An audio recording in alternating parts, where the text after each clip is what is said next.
তোমারে মাফ করার জন্য আমি শবে বরাত এক রাত সাজাইছি, এক রাতে কোটি কোটি মাফ করি। তোমারে মাফ করার জন্য আমি শবে কদর এক রাতে আমি আল্লাহ তাআলা হাজার মাসের রাত্রির চাইতে বেশি মাফ করে থাকি। তোমারে আমি আল্লাহ মাফ করার জন্য এত বড় শ্রেষ্ঠতম রমজান মাস দিয়েছি, যার মিনিট মিনিট সেকেন্ড সেকেন্ড হীরা মণি মুক্তা মানিকের মতো আমি আল্লাহ সেজদা দিবা একটা, আমার ফেরেশতা লিখবে 70টা।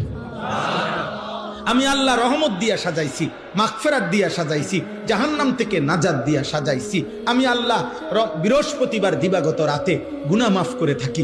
প্রত্যেক দিন তাহাজ্জুদ নামাজের ওয়াক্তে গভীর রাতে কোটি কোটি বান্দা আমি মাফ করি। তাহলে মাফ করার জন্য প্রতিদিন রাত্রে ঠিক করছি, বৃহস্পতিবার রাত্রে ঠিক করছি, শবে বরাত ঠিক করছি, শবে কদর ঠিক করছি, পুরাটা রমজান ঠিক করছি। এছাড়াও বান্দা 90 বছরের গুনাহ নিয়েও যদি কেউ আসে, আমি আমার বন্ধুকে বলছি, বন্ধু যদি সে সত্যিকার তওবা করে আমি একসাথে মাফ করে দেব। আসমান পরিমাণ গুনাহ নিয়ে আসলে মাফ করে দেব, পাহাড় পরিমাণ গুনাহ নিয়ে আসলে মাফ করে দেব, জমিনের বালুকণা পরিমাণ গুনাহ নিয়ে আসলে আমি মাফ করে দেব।